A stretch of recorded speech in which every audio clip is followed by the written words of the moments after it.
Adam's defense is that if he is to blame, he is only partially to blame because, after all, God gave Eve to him and she gave him the fruit.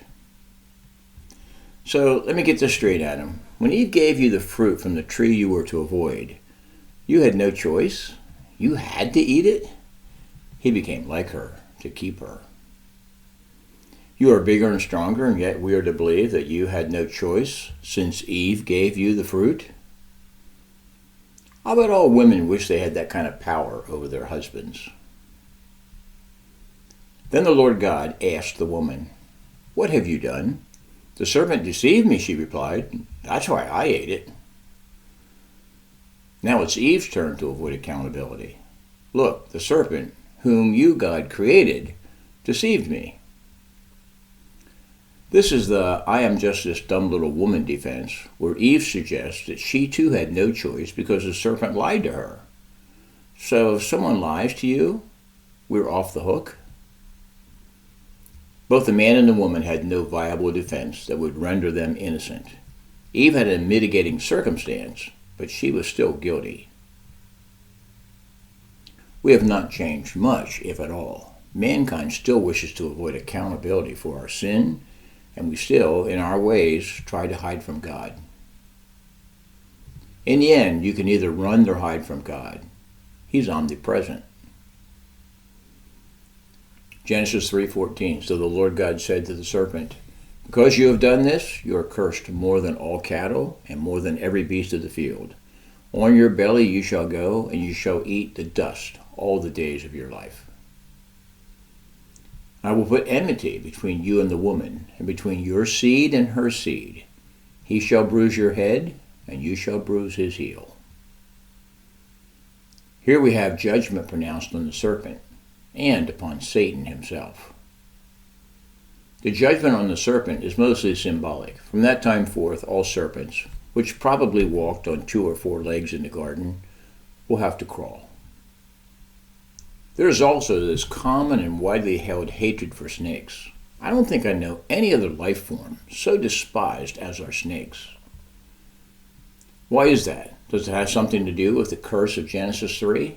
Genesis 3 contains the account of the most devastating event in history, sin, and it also points to the most redemptive act in history, Calvary.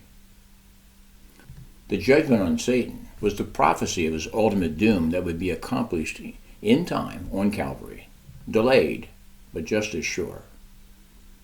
Genesis 3:16, then he said to the woman, "I will sharpen the pain of your pregnancy, and in pain you will give birth.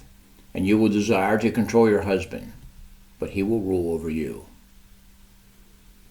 Now God turns to Eve and pronounces judgment on her and upon all the women that would follow her. The first part of her judgment is the one that gets the most attention, pain in childbirth. But it is the second part that will cause most women the most pain. For much of the world's history, the maternal mortality rates were high, underscoring the fact that pain and suffering in childbirth can be deadly.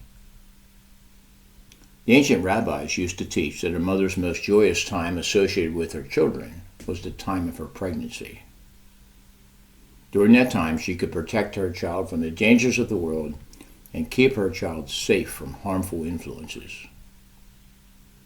The first judgment on the woman would greatly affect one of her most precious relationships, her relationship with her children.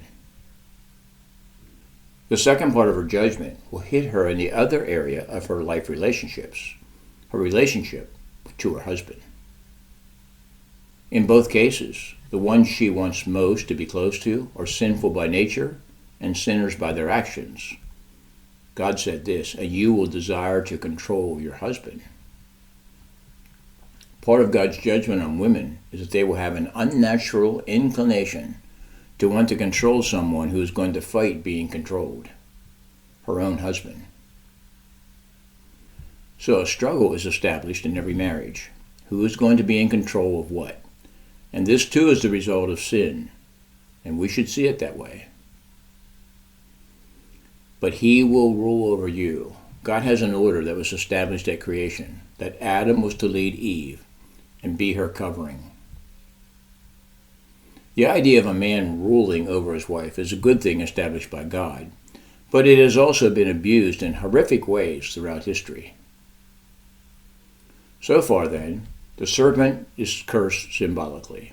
Satan is judged, but not yet in time.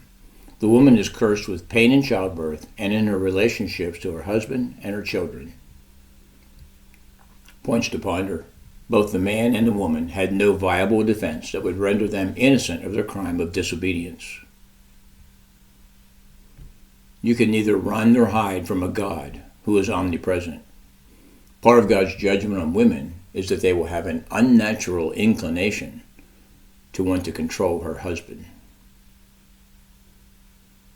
This class, and indeed the entire school, is dedicated to helping others see that God is bigger than we think and better than we know. To get to the next video, make a note of the class number for this recording, then search for the next one. Here is a sample. If this video is number L01.1, then the next one is L01.2. And remember to like and subscribe on YouTube and follow on Rumble.